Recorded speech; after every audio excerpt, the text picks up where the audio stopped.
सध्या नाव गाजतंय तेच सीजेपी म्हणजेच कॉक्रोच जनता पार्टीचा आज पुणे विद्यापीठात आंदोलन सुरू आहे। अगदी काही वेळामध्ये या आंदोलनाला सुरुवात होणार आहे आणि माझ्या इकडे जर बाजूला पाहण्याचा कॅमेऱ्यात दाखवण्याचा प्रयत्न केला तर मोठी गर्दी इथे झालेली आहे। हजारोंच्या संख्येने विद्यार्थी इथे जमा झालेले आहेत आणि हे आंदोलन अगदी काही वेळामध्ये सुरुवात होणार आहे। प्रमुख मागण्या आहेत की केंद्रीय शिक्षण मंत्र्यांचा राजीनामा घ्यायचा आहे, धर्मेंद्र प्रधान यांच्या राजीनाम्याची मागणी केलेली आहे आणि या आंदोलनामध्ये आता सहभागी असणारे इथले जे सगळे विद्यार्थी आहेत तर त्यांना आपण त्यांच्याशी संवाद साधणार आहोत। आंदोलनात सहभागी झालेला आहात, काय नेमकी मागणी आहे? नक्कीच आम्ही नुसत्या आंदोलनात सहभागी न होता आम्ही या आंदोलनाचे आयोजक झालो आहोत आणि आनंद आहे की आज विद्यार्थ्यांसाठी आम्हाला या लढा देण्यासाठी कुठंतरी हे आम्हाला एक व्यासपीठ भेटलं।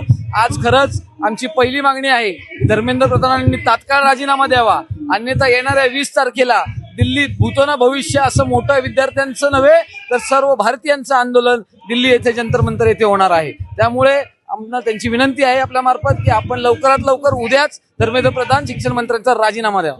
यापूर्वी सुद्धा आंदोलन करण्यात आलंय दिल्लीला आणि त्यानंतर आता पुण्यात आंदोलन होत आहे, तेव्हा राजीनामा झाला नाही। आता काय अपेक्षा आहे किंवा काय वाटतं की हा आता राजीनामा होईल? मुलांचा टॉलरन्स होता, मुलांनी पेशन्स बघितले, एक चान्स दिला होता, त्यांनी चान्स फॉलो केलेला नाहीये। हा I think second last chance असेल, ह्याच्यानंतर आंदोलन डायरेक्ट दिल्लीमध्ये परत होईल आणि जर आंदोलन तर ऑब्व्हियसली राजीनामाचं आहे, रेजिग्नेशन ऑब्व्हियसली ते द्यावं लागेल। मी आयोजक नाहीये, मी तर युनिव्हर्सिटीचे जे स्टुडंट्स आहेत इंजिनिअरिंग बीटेक फार्मसी, मी त्या मुलांच्या वतीने आलो आहे। माझे काही क्वेश्चन्स आहेत युनिव्हर्सिटीला, जर चान्स भेटला तर मी ते विचारू शकतो। हा बोला ना। ओके, सो युनिव्हर्सिटीचा लॉ असं सांगतो की जर आपला फर्स्ट इयरचा बॅकलॉग असेल तर आपण थर्ड इयरमध्ये जाऊ शकत नाही। तर युनिव्हर्सिटीने हा लॉ ॲटलिस्ट स्क्रॅप केला पाहिजे किंवा आमच्यासाठी कॅरी ऑन आणलं पाहिजे। यामुळे मुलांचं 1 वर्ष आहे तसं वाया जातं, मुलांचा वायडी होतो, मुलांना डिप्रेशन फ्रस्ट्रेशन सारख्या गोष्टींपासून जावं लागतं। पॅरेंट्स सपोर्ट करत नाहीत, सोसायटी सपोर्ट करत नाहीत, सगळ्यांना हेच वाटतं की मुलं शिकत नाहीत पुण्याला येऊन। बट रिॲलिटी ही आहे की विद्यापीठाचे जे नियम आहेत की फर्स्ट इयरचा बॅकलॉग असेल तर आपण थर्ड इयरमध्ये जाऊ शकत नाही, हा स्क्रॅप केला पाहिजे। दुसरी गोष्ट अशी आहे, एकदा पेपर झाला तर युनिव्हर्सिटी 6 महिन्यानंतर पेपर घेते। युनिव्हर्सिटीने प्रत्येक मुलाला चान्स दिला पाहिजे की ते जर फेल झाले तर 1 महिन्यात त्यांचा पेपर घेतला पाहिजे। एकूणच सगळा मनमानी कारभार जो आहे तर तो केला कारभार युनिव्हर्सिटीचा आहे, युनिव्हर्सिटीला मुलांची काळजी अजिबात नाही। अगदी थोडक्यात आणखी तिसरा काही आहे?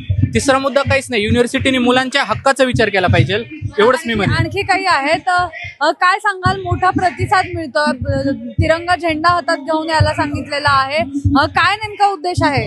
खरं तर मॅडम आम्ही इंडियन जनजी आहोत, नेपाळी जनजी नाही।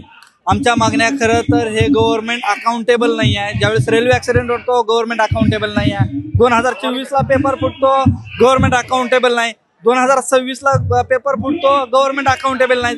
तर आमचा हा प्रोटेस्ट आहे ह्याच्यासाठीच आहे की गव्हर्नमेंट अकाउंटेबल पाहिजे। आमचं हे आंदोलन हे शांततापूर्ण संविधानाच्या मार्गाने आहोत। आम्ही परत पुन्हा सांगतो, आम्ही नेपाळचे जनजी आहोत, आम्ही इंडियन जनजी आहोत। त्यामुळे आमचा हे सर्व प्रोटेस्ट हा संविधान मार्गाने आणि शांततेच्या मार्गाने आहे। शांततेच्या मार्गाने आंदोलन केलं जातं। तुम्ही कुठून आहात? पुण्यातूनच आहात की बाहेरून आलेत? साताऱ्यातून आलो। काय साताऱ्यातून इथे आलेत, काय आशा वाटतं, काय वाटतं की होईल का आता तरी हे सगळ्या आंदोलनानंतर राजीनामा होईल का?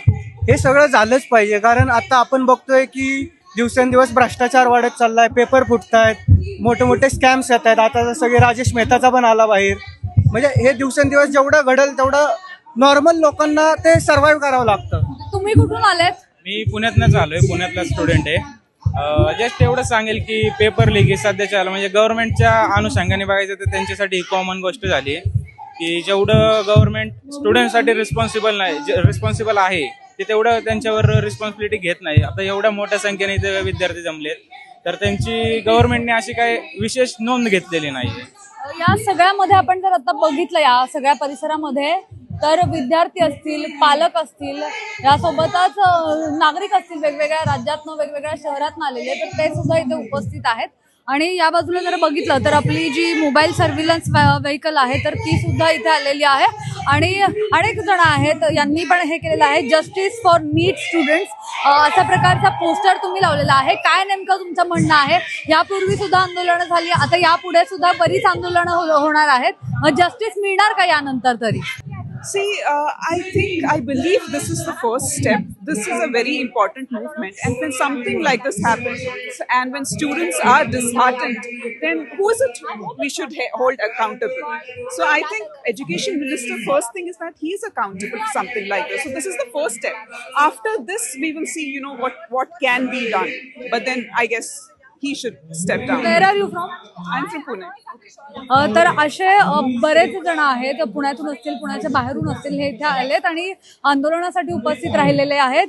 मोठ्या प्रमाणात पोलिसांचा बंदोबस्त जो आहे तर तो सुद्धा तैनात करण्यात आलेला आहे. संपूर्ण पुणे शहरातील विविध पोलीस स्टेशन असतील किंवा क्राईम ब्रांच असेल, यासोबतच अतिदक्षता विभाग असेल, असे प्रत्येक विभागातून पोलीस जे आहेत तर ते या संपूर्ण भागात तैनात करण्यात आलेले आहेत. आणि आता अगदी काही वेळामध्येच जे अध्यक्ष संस्थापक आहेत कॉंग्रेस जनता पार्टीचे, तर ते सुद्धा इथे येणार आहेत आणि या सगळ्या आंदोलनामध्ये सहभागी होणार आहेत. शांततेच्या मार्गाने हे संपूर्ण आंदोलन केलं जाणार आहे.